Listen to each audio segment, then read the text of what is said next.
we're delighted to have B.J. Hess with us, a dear friend of many in the room, but also the seminary. And I'm going to just say a quick word about B.J., introduce her, and then we'll bring her up, and then, as is our normal custom, have some time for questions and answers afterwards.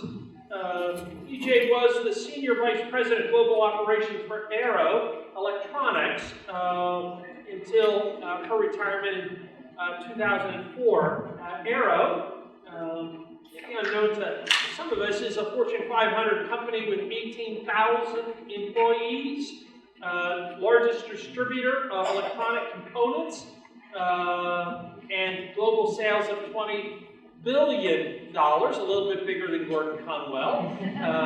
And B.J. joined the company in 1967, so for 37 years. She served in a variety of ways, a variety of corporate operations, management, and finally as Vice President over all the global operations. She's responsible for information technology, logistics, manufacturing, business processes, internal audits, human resources. The list goes on, actually. I'm not sure what she wasn't responsible for in the company. She is a graduate of Cairn University, formerly Philadelphia College of the Bible. She now serves on the board as the chairperson of the board. She served on a host of both corporate boards and nonprofit boards. Billy Graham Evangelistic Association Board, the American Purse Board. She's also served on Service Masters Board. She's presently on the COP board. I remember COP applesauce way back when I was a kid, actually. It's a conglomerate now in the water and coffee business, B.J. told me. She also has served on a number, continues to serve on a number of nonprofit boards. Some of that experience will come out. Her husband of 32 years passed away in 2000, and she remarried in 2004 to another friend of the seminary. In some ways, her connection to us. Her passing sits on our board and now enjoys living between Massachusetts and Florida. And we caught her just at the end of her time in Massachusetts before they head to warmer climes for a little while. She has also regularly been a lecturer and a kind of case study about aero electronics at Harvard Business School, and occasionally at the Sloan School of Business at MIT. A faithful member of South Shore Baptist Church, a wonderful partner for us here at the seminary over many, many years, and we're delighted to have her. On your tables is a little bookmark which she has brought, a verse that she's going to refer to, so just take a copy there. We're just thrilled that you're here. I suspect we're missing some folks because there's a parade going on somewhere close by, celebrating some sports team or another that you might have heard about. But we're thrilled that you're here. And we've asked B.J. just to share from her angle a little about the nature of organizational dynamics, about leadership, and some experiences that might be helpful for us as we deal with people and processes in ministry. Most of us don't engage in training for those sorts of things, though we land smack in the middle of them in ministry. And so I'm going to bring B.J. up, share a little bit, and then we'll have some time for Q&A. B.J., join us. Thank you.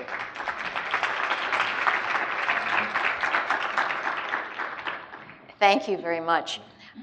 As I was thinking about what would I talk with you about, I was thinking, what do I know that you don't know? And I thought, well, I'm a lot older than most of you. I have decades more life experience, which means I've made a lot more mistakes and failures than any of you have, and hopefully I've learned some lessons from it. So I'm going to talk about some of the lessons that I've learned as I've gone through all those decades of life. And I'd like to group them into a couple of areas, one of which you're going to think you don't need at all, and that's trust God and be grounded in His Word. You're Christians, you're here immersing yourself in God's Word, so why do you need that? Well, I was a Christian who was married to a pastor and went to Bible college and found myself failing miserably when significant pressures of life hit upon me. The other area is leading people intentionally. So while I'm going to be talking about some of the mistakes that I've made, I'm supposed to actually be here because I've been successful, which is ironic. I read an editorial in a magazine from a woman who was named to be a who's who in American women. And she said, I received this form to fill out, and the form was severely limited. It had spaces only for accomplishments. She said, there are no spaces for failings. Nothing reads unsuccessful projects, dismal relationships, rejection letters, humiliations. And yet these are the experiences that have had the most influence, that have placed me in a position to be a who. We get asked to make speeches because we're considered successful. The irony of it is that we've earned that success because we've overcome failure, not because we've avoided it. So we're going to be talking about some lessons that I've learned.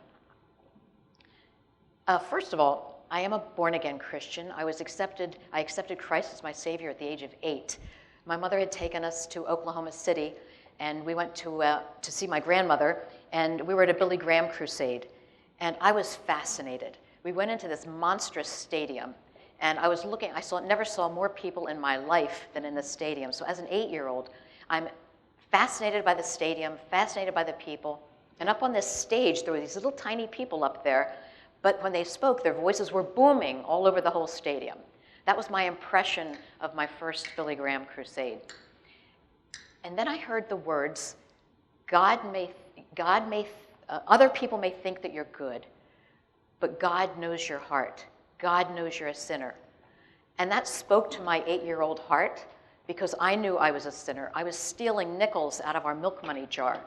Every morning we'd take a nickel out of the jar and go to school and buy milk to go with the lunch my mother packed. And my mother worked, so she wasn't there when I got home from school, so I would take a nickel, go to the store, eat the candy on the way home.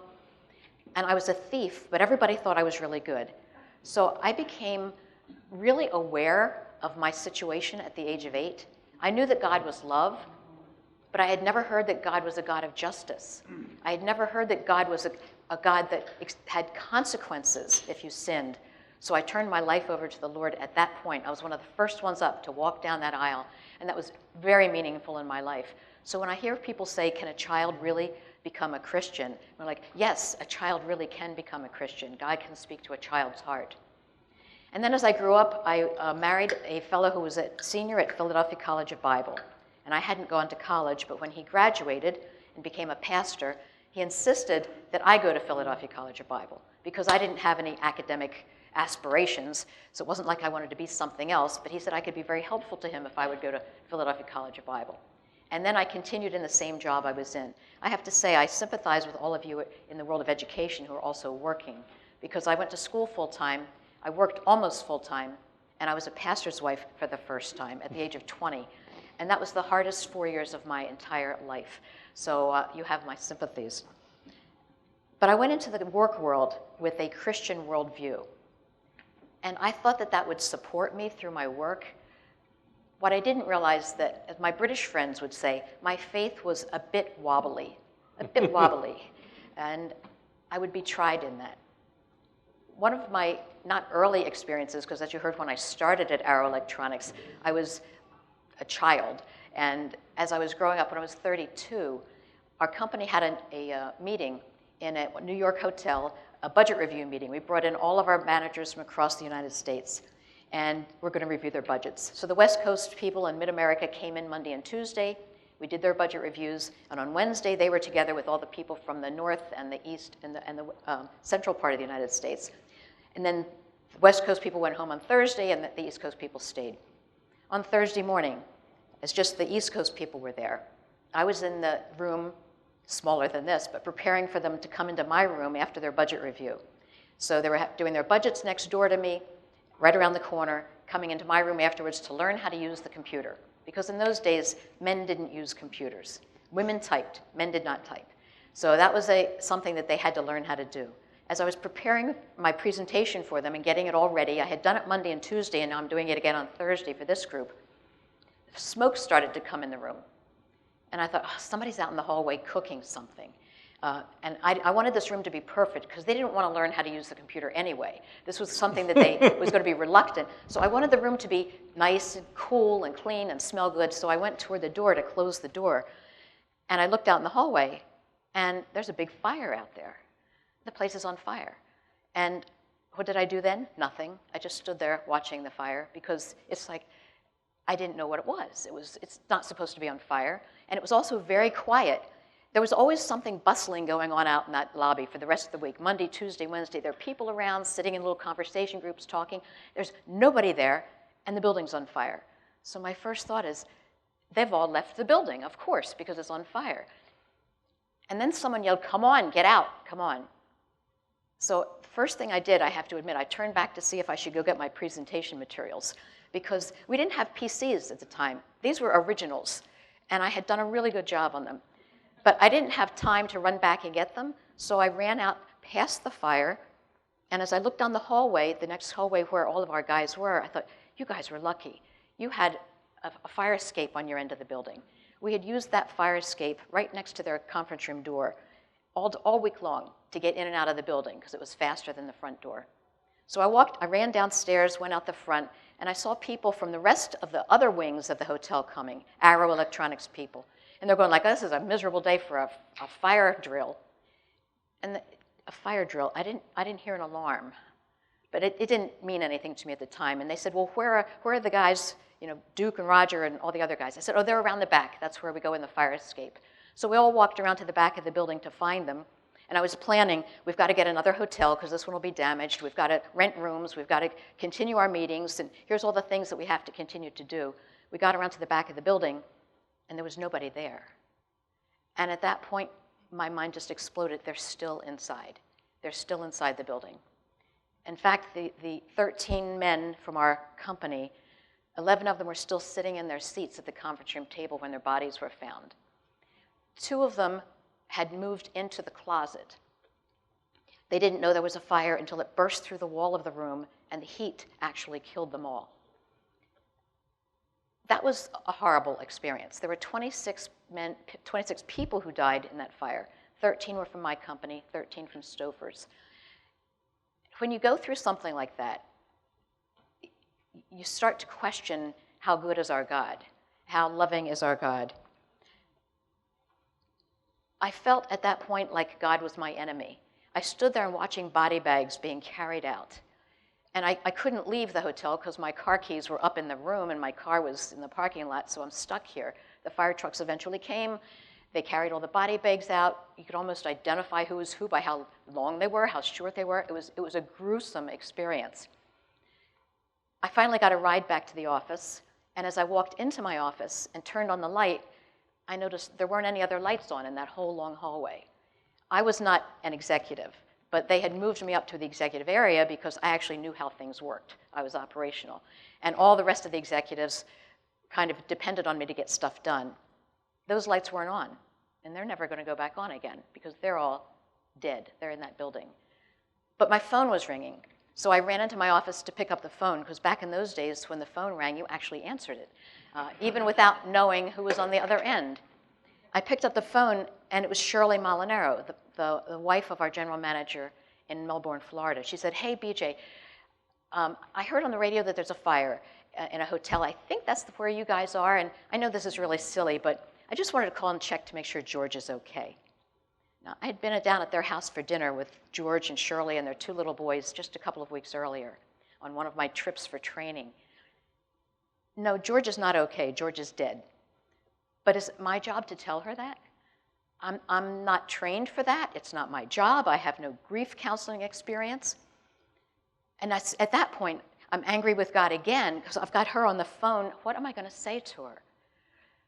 So I said, Shirley, to be honest, he was in a different room and I didn't see George, but let me go and talk to somebody and I'll call you right back.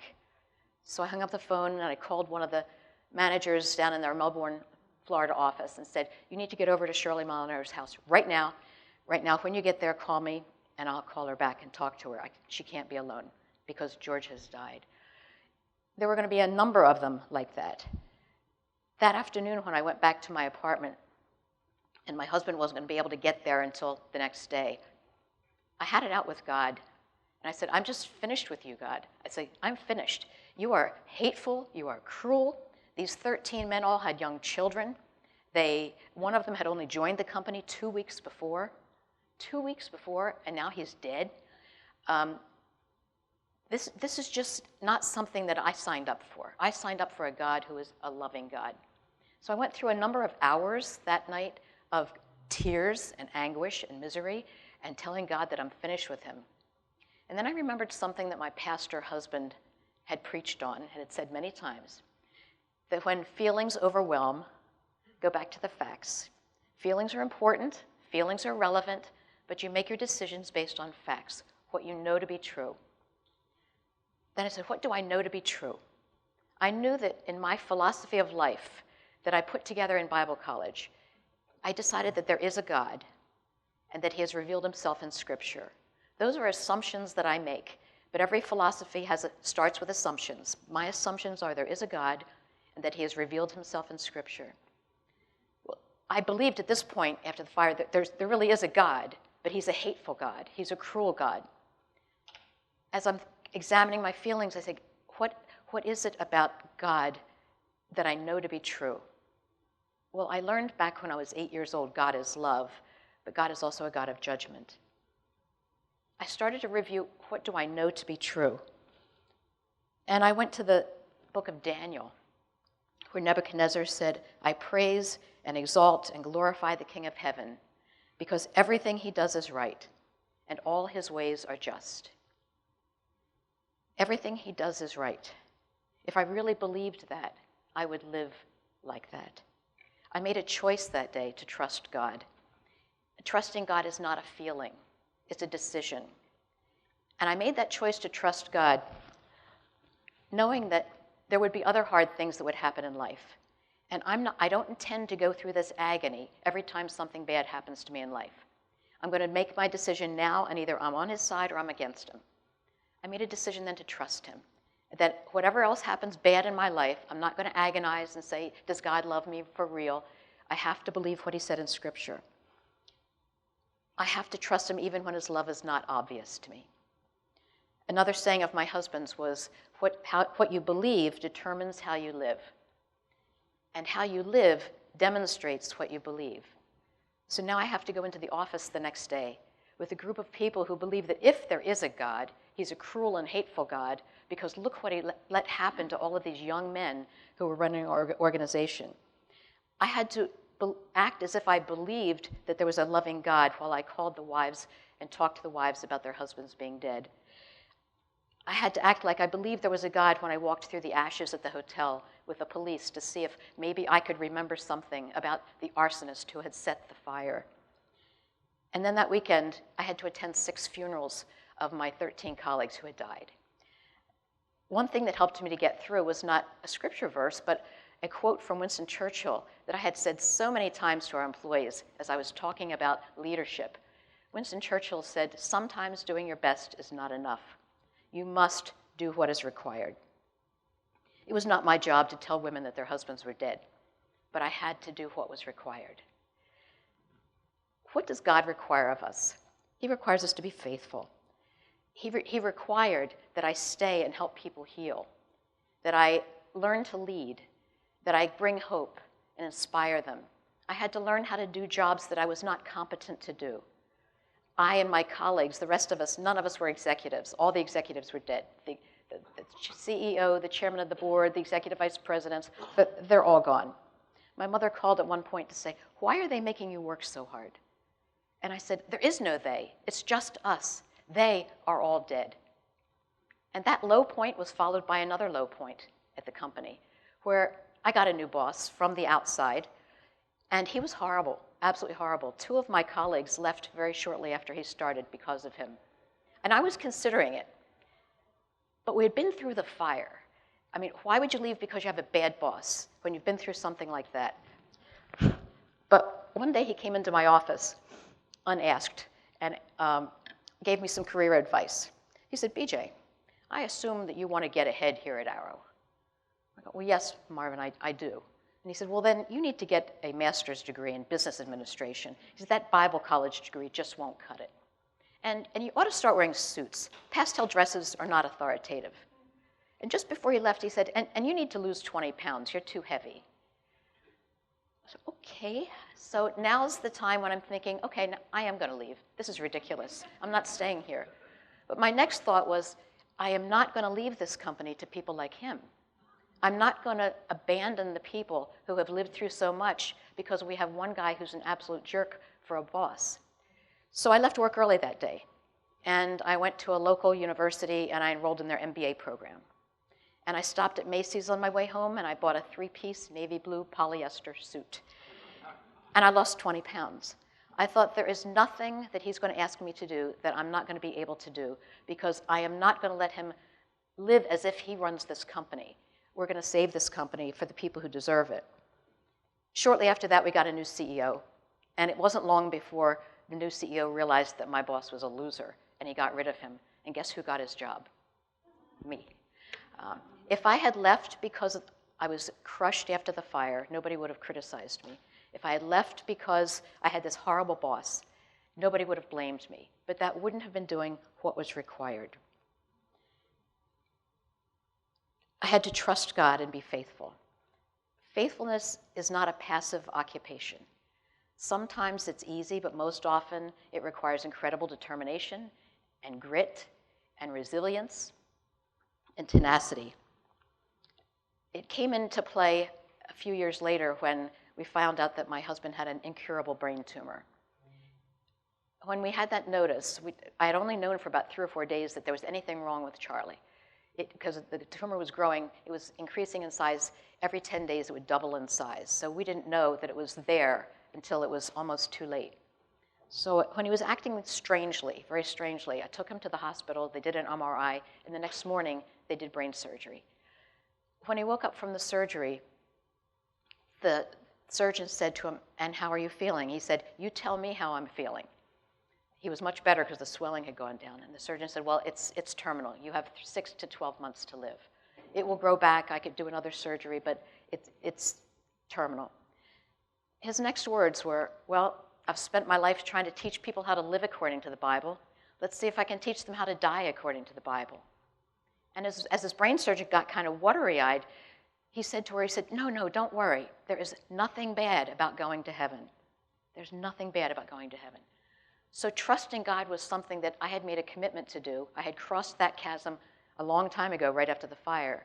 But watching Charlie trust God when his own life was ending shortly was an amazing lesson for me. So we need to be grounded in his word to make trust possible. Grounded in his word. But then we need to act on it. One of my pet peeves with Christians is that often we just sit and pray. And prayer is wonderful. Prayer is great. And God said, be still and know that I am God. He said, listen to my instruction, be wise, do not disregard it. But he also said, be careful to do what the Lord your God has commanded you. So often when we sit back and pray, we feel like, well, the Lord hasn't sent me a lightning bolt, so I'm just going to sit and wait until something happens in my life. I believe that after appropriate prayer, you need to act and do something. Get out there and move. Make a decision and move. I think in 7th or 8th grade was when I learned about Newton's first law of motion, or also called the law of inertia. An object at rest tends to stay at rest. An object in motion tends to stay in motion at the same speed, in the same direction, until it's interrupted by an outside force.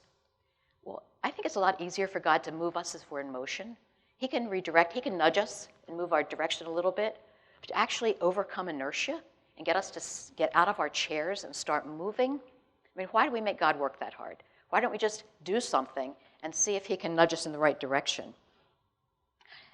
The bookmark I left on your table is one that every morning I start my morning with the verse, Psalm 143, verse 8. Cause me to hear thy loving kindness in the morning, for in thee do I trust. Cause me to know the way wherein I should walk, for I lift up my soul unto thee. I pray that I ask the Lord will show me today the way he wants me to walk today, for I'm lifting up my soul to him. And then I walk, then I actually do it. And hopefully he'll get in my way and stop me if it needs to be stopped.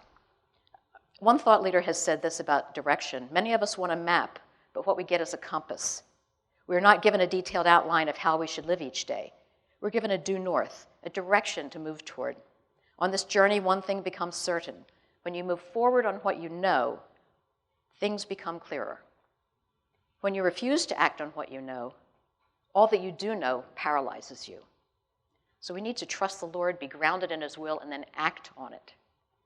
The next group of things I'd like to challenge you on leading people, intentionally leading people. One of the things that I enjoy doing each year is I get to speak at Harvard Business School to their second-year MBA students. And it's an elective course called Sustaining Business, and I get to talk about acquisitions of companies and putting the companies together. 15 minutes I spend talking about how we solve this business problem. In my next 15 minutes, I get to talk about things you really need to know before you leave Harvard with an MBA. And those are usually very practical, down-to-earth things about people that they don't really get at Harvard, like how to fire somebody. They don't teach you that there. The course that you get at Harvard in your MBA program on people isn't even called People. It's a required course as a freshman, but it's called Managing Human Capital. Managing Human Capital, as if we are all tractors or blood analyzing machines, and if you just put the right fuel in them, then it will give you the productivity that you're looking for. And we know that's not true. People are different from capital, human capital. People actually can give it their all and support you and do their best, or they can sit back and go, okay, give me another job to do. Or they can sit back and try to undermine you intentionally. It's all about how you lead them and how you inspire them. They are not human capital, they are people. So when I asked at Harvard, could we have like a one-day thing on practical things like people and interviewing and looking at resumes and how to fire people, I was told, no, we can't because that's not intellectually rigorous. So we teach people how to downsize organizations, but we don't teach them how to fire people. So I will stop preaching in that area. Okay, in ministering to people, sometimes we have the same thing. We're all going to be ministering to people, but we think that's an excuse for not leading because we're ministering. No, we need to lead. As you minister to people, we need to lead. And what does that mean? What does God's word say about leadership? One of my favorite leadership verses comes from the Psalms when it says that David led the children of Israel with the skill of his hands and the integrity of his heart. He led with the skill of his hands and the integrity of his heart. He shepherded them. Skill and integrity are both required for leadership. You'll read all kinds of books about leadership, but skill and integrity. We learn the skills of leadership in formal education, by reading books, by having mentors, by life experiences. How do we learn integrity? Integrity is not something you get graded on at the end of the day as a pass-fail. Integrity, it's pass-fail. It is not graded on the curve. You either have it or you don't have it. You don't have some integrity. Regarding integrity, Warren Buffett says, when I'm looking for managers, I basically look for three things: integrity, intelligence, and energy. The truth is that if I don't have the first, the other two will kill you. Because if you have someone who doesn't have integrity, you want them to be dumb and lazy. It's only if they have integrity that the other two count. One of the most famous lapses of integrity in business happened in the early 2000s with a company called Enron. And some of you are old enough to remember a bit about that.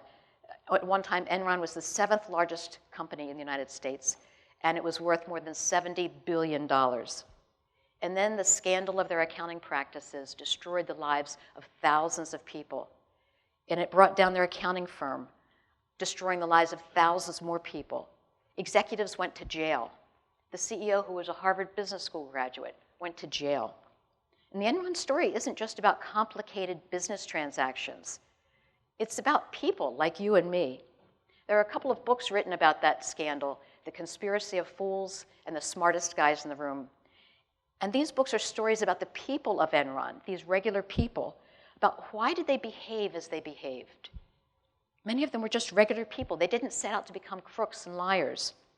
From the introduction of The Smartest Guys in the Room, which book I really enjoyed, It says, the tale of Enron is a story of human weakness, of hubris and greed, and of rampant self-delusion, of ambition run amok, of a grand experiment in the deregulated world, of a business model that didn't work, and of smart people who believed that their next gamble would cover their last disaster, and who couldn't admit they were wrong. But my favorite part of the book comes from the epilogue. The chapter is called, Isn't Anybody Sorry?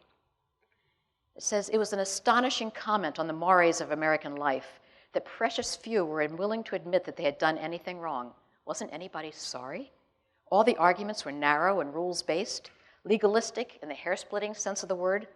Some were even arguably true in the way that Enron itself defined truth.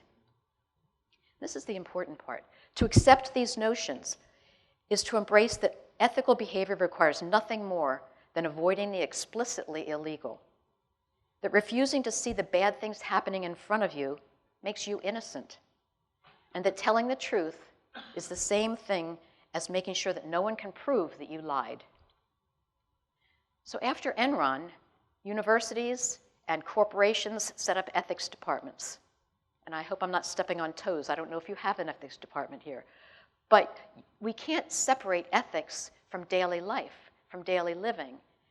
It's a part of it. We can teach additional ethics, but ethics has to be a part of what we do each day. Another thought leader said, despite the code of ethics and the ethics programs and the special departments, corporations don't make the ultimate decision about integrity. Ethical choices are made by individuals. Individual people get to make those choices.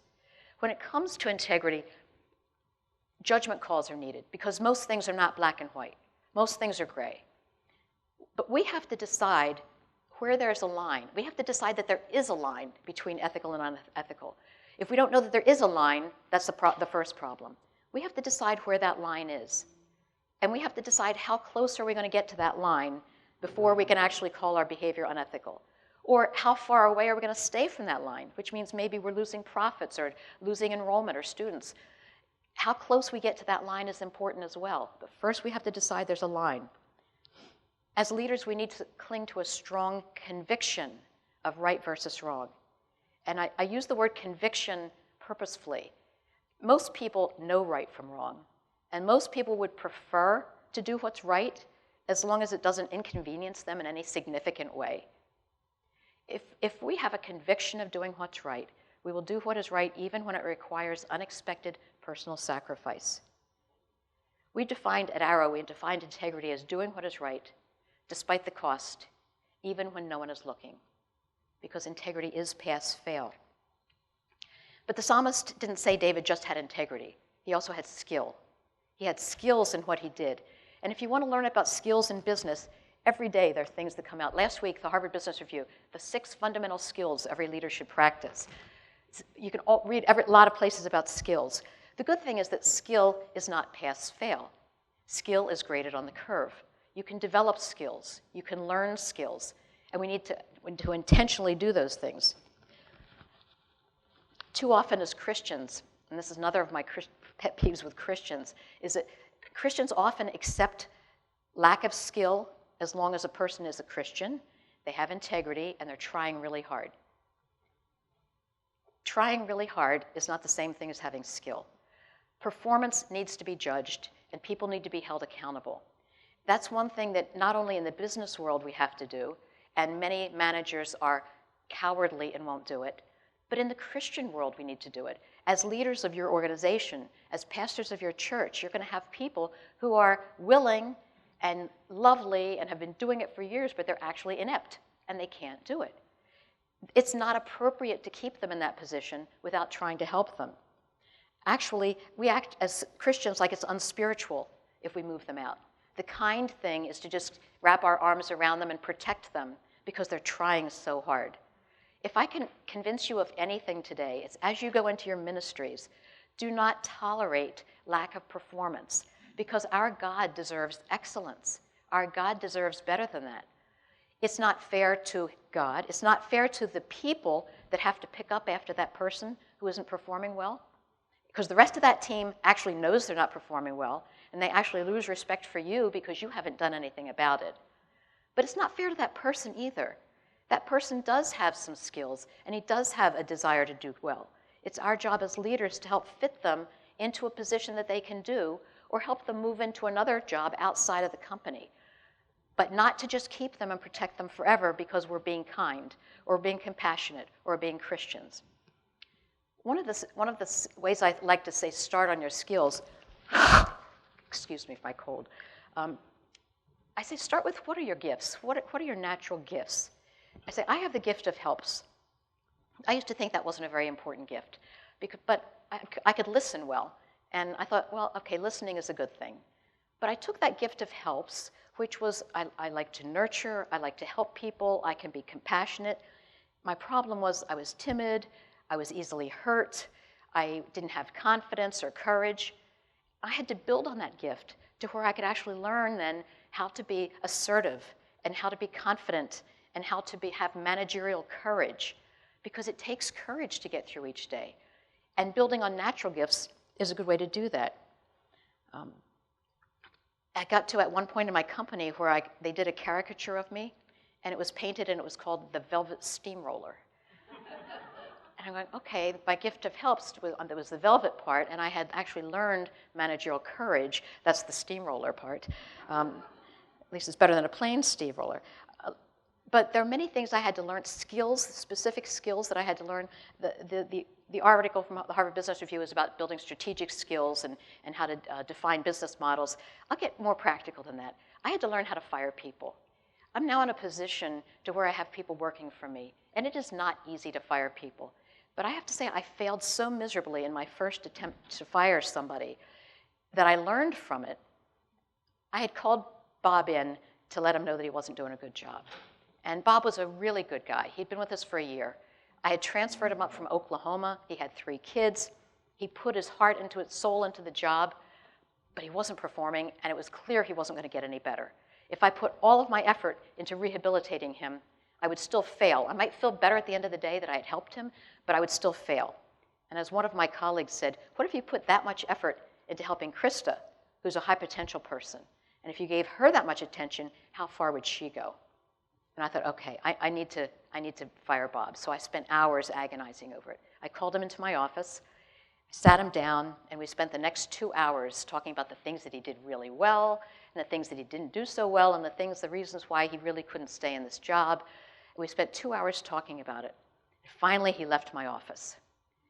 About 20 minutes later, my boss, who's the CEO, came in and he goes, BJ, I thought you were going to fire Bob today. I said, I did. He says, Bob doesn't know it. I'm like, he thought it was a difficult performance review. I failed miserably. So I went to one of our other executives who was good at firing people. I said, tell me what I did wrong. He said, first of all, your face relaxes in a smile. Some people are on a frown, but I relax in a smile. Never smile when you're firing somebody. It's mixed messages. Secondly, you start with the same 5 words every time. And this helps on relationships, too, when you're trying to dump a boyfriend or something. I have made a decision. I have made a decision. Never take more than 10 minutes talking about it, because you're not doing a performance review. You are communicating a decision. And if they want to talk about performance, you say, we'll meet in a couple of weeks after this has been announced, after you've been through with HR, and we'll talk about what you might want to do differently in your next job. But this is the communication of a decision. They're going to go through all of the normal things: shock, anger, rejection, finally acceptance. Sarah, shock, anger, just like if you dump a boyfriend: shock, anger, rejection, finally acceptance. So I ended up learning how to fire people. It's still hard, but now I've actually written a 1.5-page document on principles of terminating an employee that we almost always need to follow. And I hand that out to my students at Harvard Business School because they don't teach that there. And that's something they're going to have to do in their business careers. So if any of you want a copy of my How to Fire Somebody, you're going to have to do that in your ministry. And you're going to have to do it in a more difficult situation where Christians are going to think that you're cruel for doing it. But when you're actually doing it because it needed to be done. Something I had to learn. Another thing I had to learn was, how do you identify capable people? You're in an organization with hundreds or thousands of people, and you're new in your job or in your church, and you have to figure out who are the capable ones, who are the ones who can actually get things done, who people trust. Well, one of the ways that I learned how to do that was at Arrow, over a 20-year period, we bought 62 companies. We did 62 acquisitions. My job was not to decide who to buy or how much to pay for them. My job was to put the companies together, integration. And when you're putting companies together, you want to find people in that other company, the company you're buying, who are trustworthy, who are respected, so that you can use them to help put this together. Because everybody else is out there laying landmines for you. And you want to have somebody tell you where those landmines are. So what I started doing was I'd send an email out to all of the employees in the company to be acquired, saying, why have you stayed at Wiley for as long as you have? What would you hate to see lost about the Wiley culture as you become part of the Arrow family? And finally, I would say, and who do you go to at Wiley when you have issues that need to be resolved? I keep that broad. I don't say HR issues or account assignment issues or IT issues, just issues to be resolved. The good thing about sending it out to 10-year employees or more is that you get the guy who works in the mailroom, you get the regional vice president, you get the secretaries, you get a broad spectrum of people. Even more interesting is that 85% of the time we got the same 2 or 3 names back of who are the people in that organization who they trust to resolve issues. Those people are not at the top of the org chart. Those people are not one that the name is going to come to mind in any conversation with the CEO when you're buying the company. Those people are buried in the organization. And you might get a few names here and a few names here, but 2 or 3 of them get all the votes. So we would immediately put those 2 or 3 people on a task force and announce it in our newsletter about the integration. And then everybody at that company starts to trust us because we were smart enough to get John Woodstock or Krista Boland or Gail Sloan and put them on our task force. And they wouldn't tell us where the landmines are buried, the rest of the people, but they would tell them because they don't want to blow up their trusted people. So it was a way of identifying people. It was a skill to be learned and then to be practiced and exercised and modified slightly for each time you do it. Another skill, cultivating people who would disagree with you. Why would you want people to disagree with you? Well, we all know intellectually that it's bad to have yes men around all the time, that everything you do is wonderful and every idea you have is great and every idea should work, and if it doesn't work, it was because it was unfair. That's not going to help us get ahead. What we need to get ahead, especially as we get advanced to more senior positions in the company, is people who will be candid with you, who will tell you the truth, tell you when you have a bad idea, tell you when your behavior is unacceptable. And we have to not only tolerate that, we have to cultivate that. And that's not always comfortable. There was one woman who I always knew, she came into my office, she had something important to say, but she would bury it in 90 to 120 minutes worth of saying things. And she had no capability of sorting out that really important thing. And I could never get her to do that. So I had to, when she made an appointment with me, I had to clear the schedule because I knew there was something in there that was going to be really valuable. And I had to weed my way through everything else that she said, trying to figure out, is this the valuable thing or not? But it never missed that there was something I had to know. They're doing drugs in the Pittsburgh office. Now, that would have taken maybe 4 seconds to say. But it was kind of woven into everything else that went on. Cultivating people who will disagree with you will challenge your ideas, will keep you humble. It'll help you to either reaffirm that what you thought was right, or to make you even consider doing something differently. As you get up onto what we call the soft carpet, the executive row, people don't tell you the truth anymore. You need to have people down there in the organization who aren't afraid to tell you the truth. And you have to initiate that and do it on purpose and not just hope that somebody will tell you. You have to give an avenue, a mechanism, a vehicle for getting that input and then treating them well when they give it to you. And don't, even though you're upset, you're disappointed, you're discouraged, you think this can't be true, you cultivate them. Other skills that are crucial. My grandson works at Gordon College down the street, and he asked me a year ago if I would write a blog on adulting.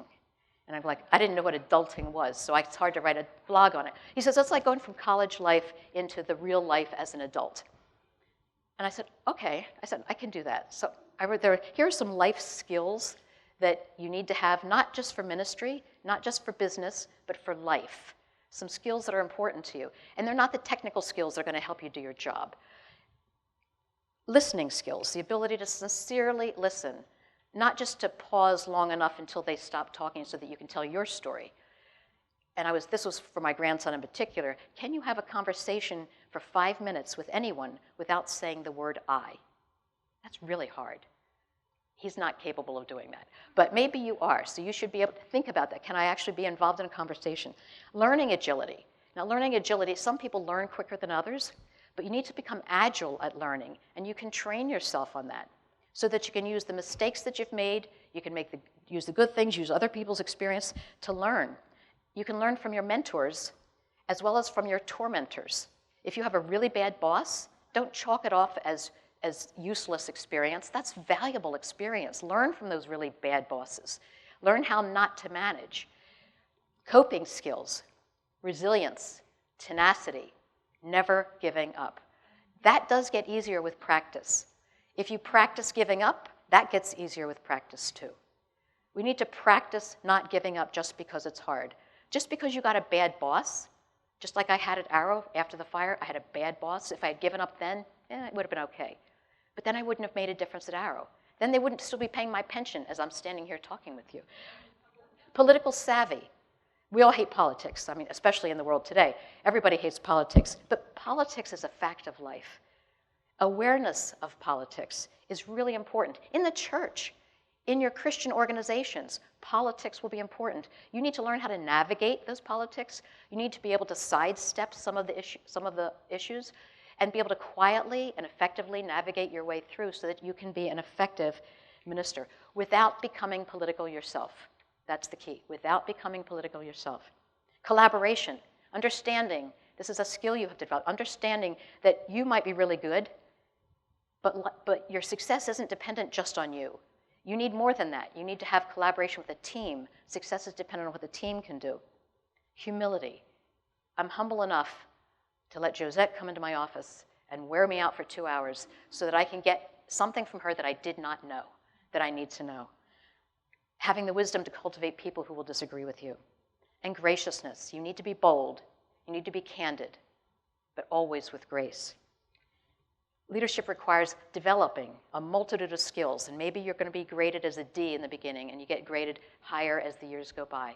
Hopefully you will be graded higher. But even while you're in that process of learning how to become a leader, you are on active duty leading. You're on active duty because you are leading right now. I always leave the Harvard Business School classes and the MIT class where they teach an Arrow course with my thesis on leadership. And I tell them that they will see lots of good leaders and bad leaders come before them in their case studies, what they read, or presenting in their classes. My thesis on leadership is 1 sentence long. It's not a book. And it comes from the Jewish Old Testament book of Proverbs.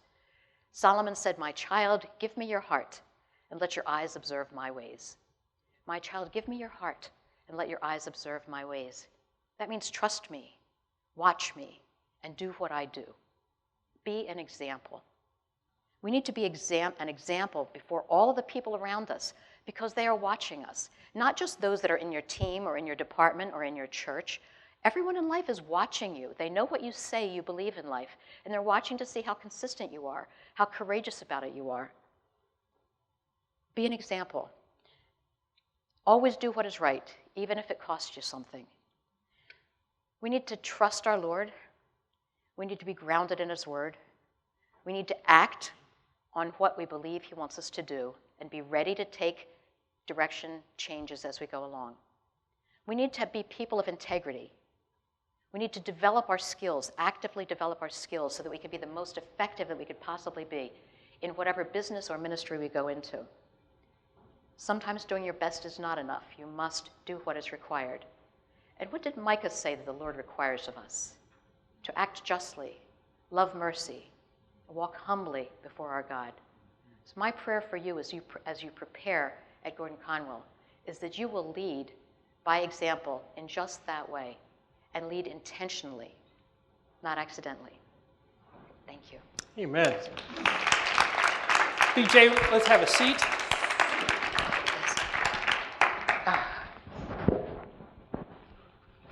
Have our time to some Q&A. Some of you thinking about classes, some of you can stay as long. We've got some mics around the room, but let me just start us off with Q&A. One of the temptations of leadership is to be drawn to people that like you and think that that's a sign of your leadership. Likewise, one of the temptations of being led as many will go into a church setting where there is a senior pastor over them, is to suppose that if you don't like them, you don't need to follow them. Any words of wisdom, both from above and below, about how liking or disliking a leader makes a difference or not? Absolutely. The biggest mistake that I made at Arrow Electronics in the 37 years I worked there was when I had an opportunity to reorganize the business, to separate all of our salespeople and the products that we sold. And I thought, now, theoretically, this makes a lot of sense. You put your smartest salespeople selling your most difficult products. So I put the smart salespeople on the computer products because they're hard to sell. And I put the dumber ones on connectors. Connectors haven't changed in 150 years. So, buy a box of donuts and sell a connector, and you can do that. What I did was I didn't put people on my team that I didn't like, that I thought would kind of mess up the group dynamics. The people who would have told me that that was a bad idea. Because we tore every relationship of salesperson away from customer. Every single relationship. We found out the customers didn't care if the salesperson was smart. They liked that guy. They were used to seeing that guy. So once they didn't see that guy anymore, they went to our competitor because they knew that guy. We lost 3 points of market share in 1 month. And it took us a year to get all that back. And the reason it happened is because I wanted to put a group together to handle this realignment issue of people that I liked and that people that we worked well together. We would work crazy hours. We'd go out and get a pizza afterwards, and we're back at work again. And I wanted to keep the 2 people off, 2 executives who we didn't like that much. Looking back, those 2 would have stopped us from making that mistake. So I think just like sand in an oyster makes a pearl, we need to sometimes have someone who's going to aggravate us a little, someone who's going to make us rethink our ideas. You don't get to just work with people that you like. As we interviewed people for the company, we would have 5 or 6 people interview a candidate, especially at senior levels. And as we would always have at least 1 woman interview the candidate, because women look at things very differently than men, totally different. And if you're having 5 guys interview 1 male candidate, you'll come back with a totally different story than if you had 1 woman and 4 guys interview the same candidate. So always have mixed genders interviewing whether pastor, business leader, senior people. And you don't have to like them. You don't have to go out to dinner with them every night. They have to be capable, and they have to not totally be against whatever you want to do. They can't all be hard to manage. So I think having some high maintenance people who I don't actually like, but I need them, or some people who will tell me when I'm wrong, I need them, but I don't actually like them. We need those people in our organizations if they're capable, competent, and courageous. Amen. Amen. Some questions from you. I don't want to dampen the opportunity you have to draw on some of BJ's enormous experiences in the workplace. Yes. Ah.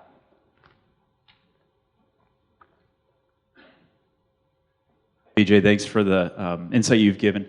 I'm wondering, some of us will be in positions where we're considering church positions, and what types of things would you think we should be asking about or looking for as it relates to ministry positions in terms of what the kind of culture is, or what do they do performance reviews? Do they do X, Y, or Z? Like, what are good questions that we can be asking about the type of arrangement that is there or is not there that will give us, wisdom to know what we're getting into or what to look for? Okay. That's a very good question, and that depends on a lot of things. But for example, I was looking at, for our church, on how many administrative people do you need per pastor and for a congregation. So I went to one of the major churches in the Boston area and said, could you let me see your org chart? So they sent me a handwritten chart, and I'm going like, this is a big church. They don't like type their org chart. So little things. If the pastor is all about then you have to be a little careful about it. It's all about leadership. So I would have no problem going to work in an organization that had a good leader, but had some unsubstantial processes that I thought I could change, or some other things in the organization that I thought I could have an impact on. But if you start with a bad leader, there's very little chance that you're going to make a significant difference. So I'd say as in any opportunity, whether you're looking for a ministry, whether you're looking in a business, you really want to look at the leader. If you can look at not only who your supervisor is, but their supervisor. And sometimes it's easier now to check them out than it used to be. You may not be able to get an interview with them, but you can check them out on Google, see what they've posted on Facebook, see how they live their life. And if it's all about I, if it's all about ego, if it's all about what they have accomplished, that's a problem. So I would use all of the resources that are now available. You can find out almost anything you want to know about people online and asking people. I do reference checks on them. But if you start with a very sweet, nice, lovely leader, but who's incapable, then the people are probably not. Then the board is probably not going to get rid of them. The board is probably going to tolerate their existence because boards don't like to change people. Boards, and I've been on a number of boards. Boards get lazy too. And if we take out the CEO, that means that I might have to do some work. So let's just pretend there aren't any problems and let it keep going. You need to investigate the board and the leadership. And then after that, if they're lacking programs, if they're lacking vision, you can probably help them a lot in that. But if you start with a bad leader, you're not going to be able to make a difference. And making a difference is what we want to do. Even if your name isn't the top one on the chart, you can go in there and make a difference. Yes.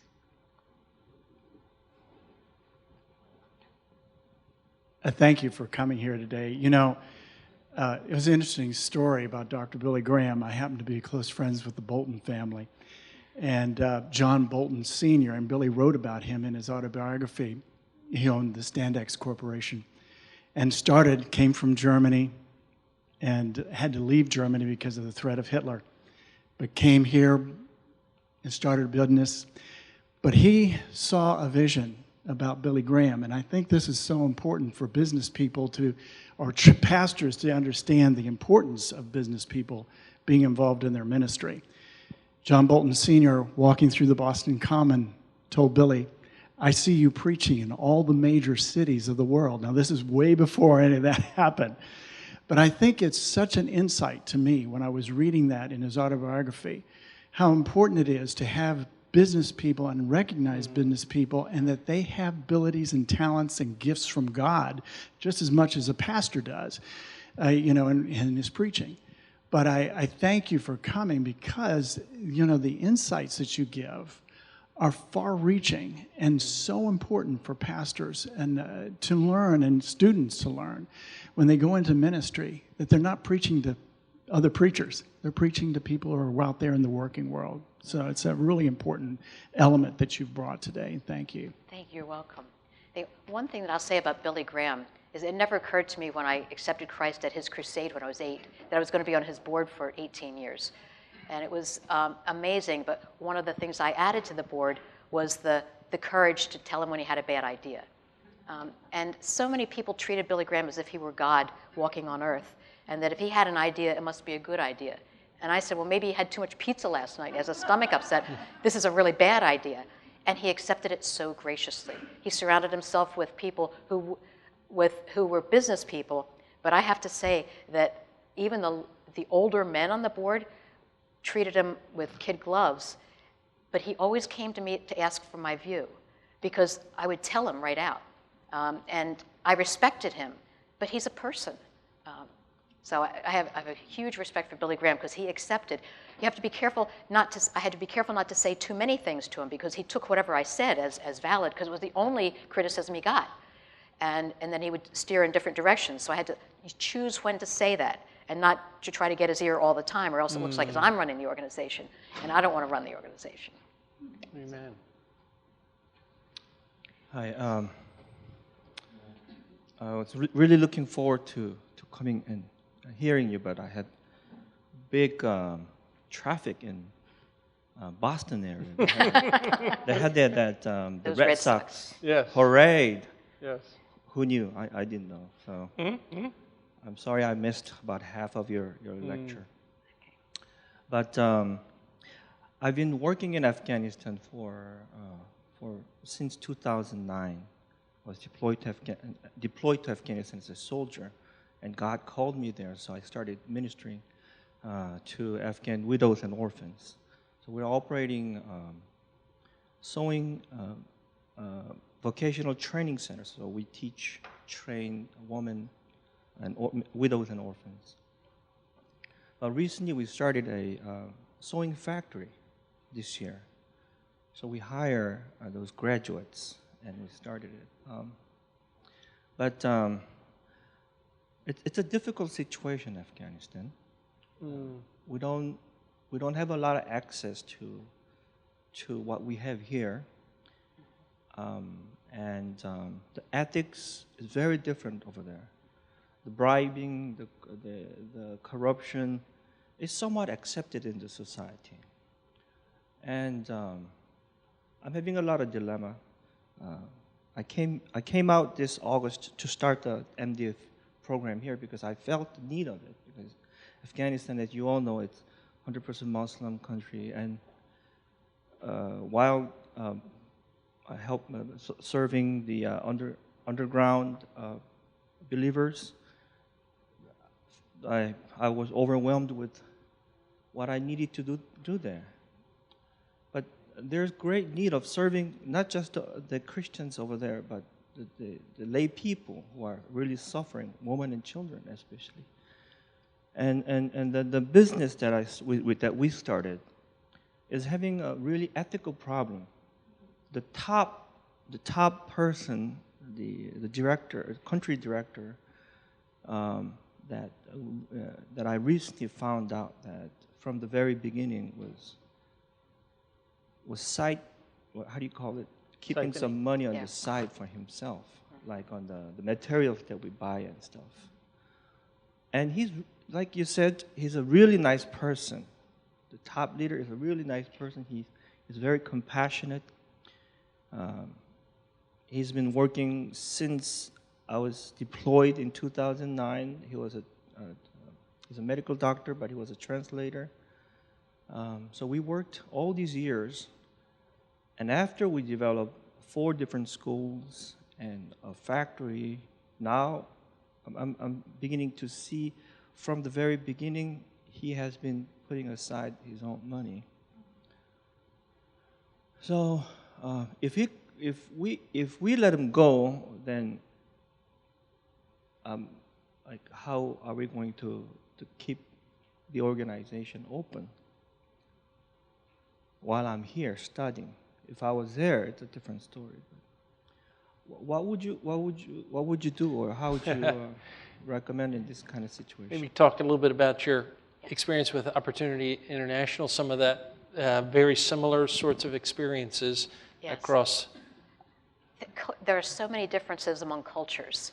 And we say Westerners as the United States and Western Europe, but even as Arrow expanded even into Europe, we found that the values were very different. That where we had what we called the 10 Commandments at Arrow in North America about revenue recognition and dummy orders and things, they didn't have those issues there. They didn't have SOX compliance and stuff. So we took our 10 Commandments in Europe and said, okay, there's 2 that they have to follow. And then next year we'll add 1 more. And the next year add 1 more. So you can't necessarily make the decision that you would make for the long term today. Sometimes you have to wait and make that decision later, but you need to start making inroads toward it, like maybe start preparing someone who's going to be willing or able to take that place. But integrity is something that, as we said earlier, is pass-fail. We found that in one place we had a man who just didn't know that what he was doing was wrong. It was because everybody had done it, they had grown, and it was in Africa, and they had always done that.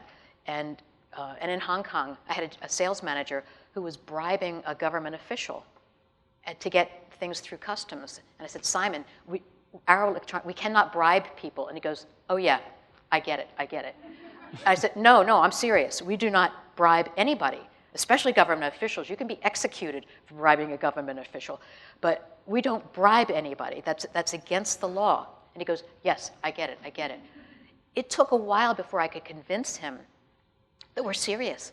He couldn't imagine a life in which you didn't do that, because that's how they had always done it.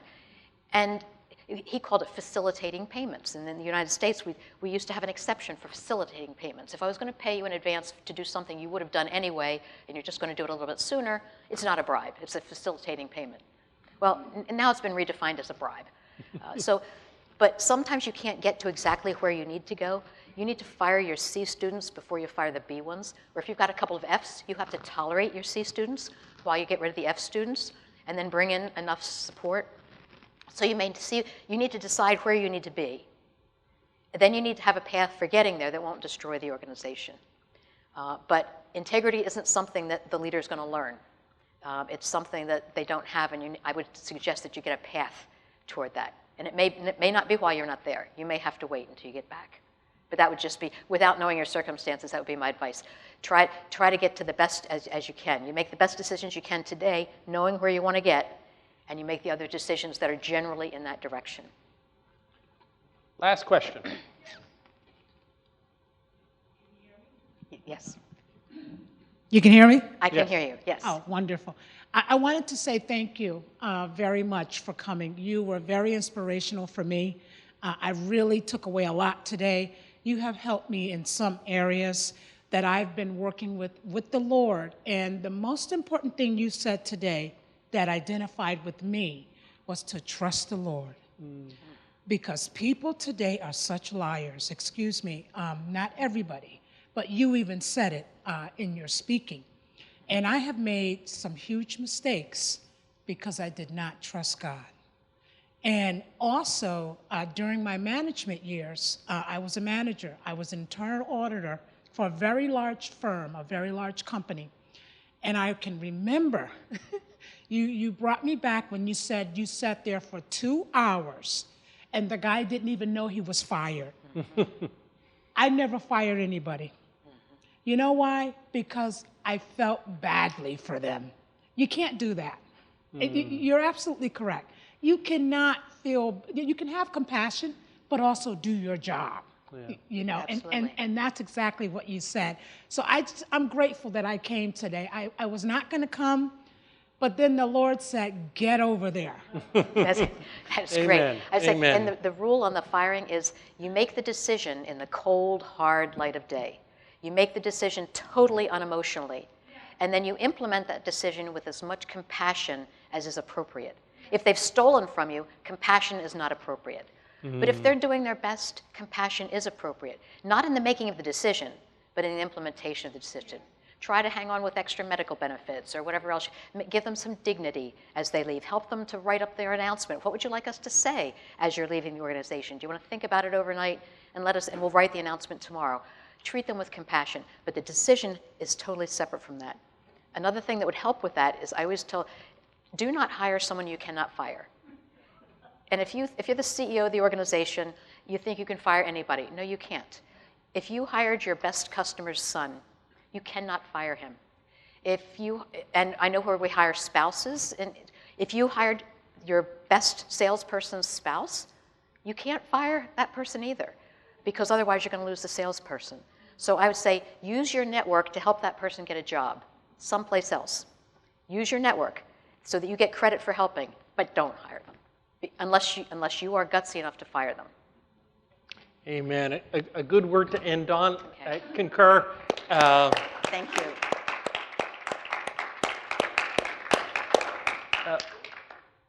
Some insights in ordinary human relationships that will make a difference in ministry. People are not simply human capital, and so often in ministry, as in business, we do treat people like human capital. And so speaking truthfully with integrity makes a difference. So speaking truthfully, this has been a wonderful opportunity. And the integrity here manifest across 37 years in business ought to speak quite loudly to all of us. So that's our prayer.